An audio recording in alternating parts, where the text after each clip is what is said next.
7월 5일 월요일. 말하는 바나나.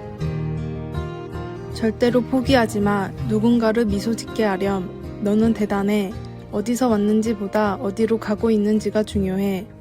버지니아주 버지니아 비치에 위치한 이 학교 학생들은 학교 식당에서 이런 메시지가 한마디씩 적힌 바나나를 받곤 했습니다. 식당 관리인 스테이시 트루먼이 시간을 내어 과일에 격려 메시지를 쓴 것인데 아이들은 이것을 말하는 바나나라고 불렀습니다. 이런 배려 깊은 봉사는 옛 도시 안디옥의 영적으로 어린 사람들에게 품었던 바나바의 마음을 떠올려 줍니다. 사도행전 11장 22절에서 24절. 바나바는 사람들에게 자신감을 부여하는 능력이 있는 사람으로 유명했습니다.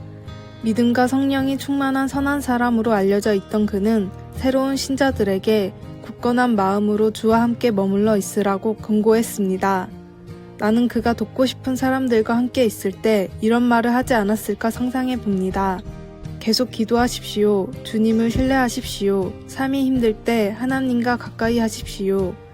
어린아이처럼 새로운 신자들에게도 많은 격려가 필요합니다. 그들은 충분히 잘할 수 있습니다. 다만 자기가 무엇을 잘하는지 알지 못할 뿐입니다. 그들은 하나님께서 그들 안에서 그들을 통해 무엇을 하고자 하시는지 온전히 깨닫지 못할지도 모릅니다. 그리고 대적들이 그들의 믿음이 굽히지 못하도록 종종 과도하게 작업하기도 합니다. 한동안 예수님과 동행하는 삶을 살아본 사람들은 주님을 위해 사는 것이 얼마나 힘들 수 있는지 잘 이해합니다. 하나님의 영이 우리를 인도하셔서 영적 진리를 생각나게 하실 때 우리 모두 서로 격려를 주고받을 수 있기를 바랍니다. 말씀. 그가 이르러 하나님의 은혜를 보고 기뻐하여 모든 사람에게 굳건한 마음으로 주와 함께 머물러 있으라 거하니. 사도행전 11장 23절. 찬송 430장. 주와 같이 길 가는 것. 기도. 오늘 저에게 격려가 필요한 사람을 보내주소서. 제가 무엇을 말하고 어떻게 그 사람의 필요를 채울지를 보여주셔서 하나님께 영광이 되게 하소서. 아멘.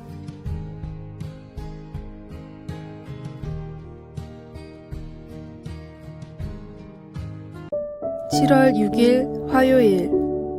예배의 중심. 갓피플닷컴이 크리스천 약 2,000명을 대상으로 한 설문조사에 따르면 예배 시간에 지각하는 이유는 다음과 같았습니다. 첫 번째, 옷과 머리 등 교회 갈 준비를 하며 단장을 하느라 20.1%. 두 번째, 잠자리에서 일어나지 못해 늦장을 부리다가 15.4%. 세 번째, 습관적인 지각 12.6%. 네 번째, 가족들 준비를 기다리다가 12.2%. 다섯 번째, 토요일에 다른 일을 하느라 늦게 자서 11%. 여섯 번째, 기타 14.2%. 반면 절대로 지각하지 않는다는 사람은 14.5%에 그쳤습니다. 미국의 크리스천 커뮤니티 처치리더스닷컴의 연구에 따르면 성도들의 출석률의 변동이 심하고 지각률이 높은 교회는 점점 퇴화되고 반면에 인원에 상관없이 꾸준히 출석하는 성도들이 많은 교회는 성장 지표가 점점 높아지고 있다고 합니다. 우리의 예배를 드리는 모습, 그리고 예배 시간을 대하는 모습은 어떻습니까? 예배를 하나님께 신령과 진정으로 드리고 있을까요? 아니면 최소한 그러려고 노력을 하고 있을까요? 교회와 하나님의 사역에 도움이 되는 예배 생활 중이십니까? 그렇지 않다면 다시 처음으로 돌아와야 합니다. 하나님이 기뻐하시는 예배가 되도록 마음을 새롭게 해야 합니다. 시간을 지켜 예배의 회복을 위한 첫걸음을 시작하시기 바랍니다. 오늘의 말씀. 여호와께 그의 이름에 합당한 영광을 돌리며 거룩한 옷을 입고 여호와께 예배할지어다. 시편 29편 2절. 오늘의 찬송 47장 하늘이 푸르고. 오늘의 만나. 주님 하나님을 높여드리는 예배를 위해 희생하고 노력하게 하소서. 지각을 쉽게 생각하지 말고 예배 시간부터 지키는 성도가 되도록 노력해 봅시다.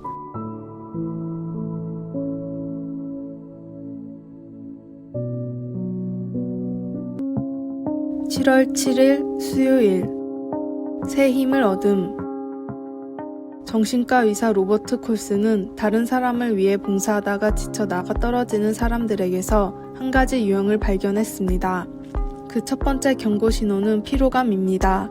그 다음에는 일이 잘 되어 가도 냉소적이 되고 그러다가 마음의 응어리나 실망감, 우울증이 생기면서 마침내는 완전히 지쳐 나가 떨어집니다.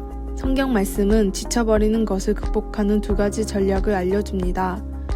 이사야 40장은 피곤한 자는 여호와를 앙망할 때 새 힘을 얻게 된다고 말합니다. 우리는 약해져 가는 자신을 밀어붙이는 대신 하나님의 행하심을 믿으며 그분 안에서 쉬는 것이 필요합니다. 또한 시편 103편은 하나님께서 좋은 것으로 우리의 소원을 만족하게 하셔서 우리를 새롭게 하신다고 말합니다.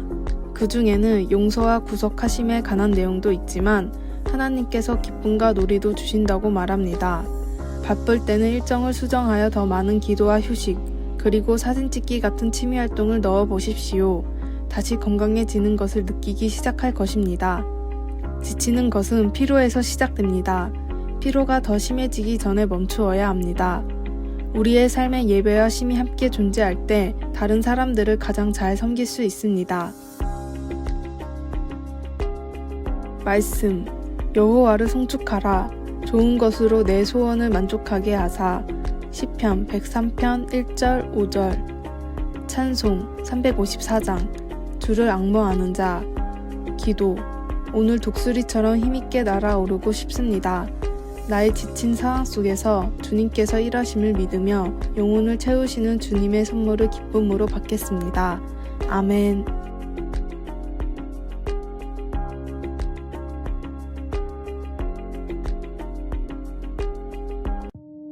7월 8일 목요일.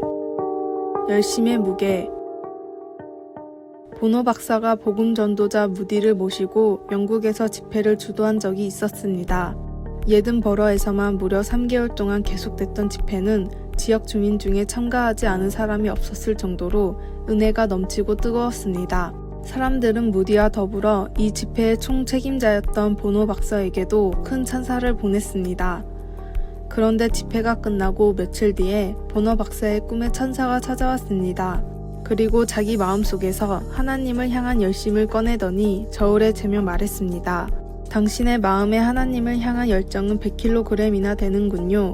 그런데 자세히 살펴보니 다른 사람보다 잘하고 싶은 마음으로 한 것이 15kg, 명예를 위해 한 것이 20kg, 자기 지역의 세를 얻으려는 마음은 15kg, 사람에게 믿음을 가시하기 위한 것이 30kg입니다. 하나님을 향한 순수한 열정은 20kg밖에 되질 않네요.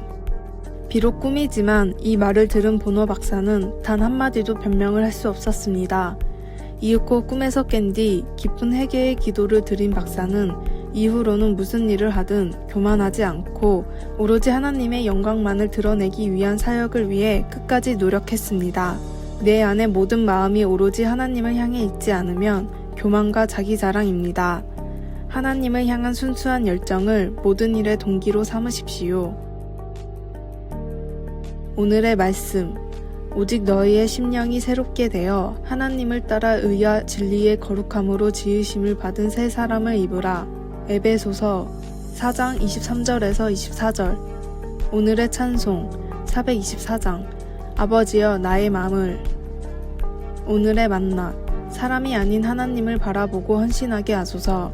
모든 사역을 하나님을 향한 순수한 열정으로 하도록 노력합시다.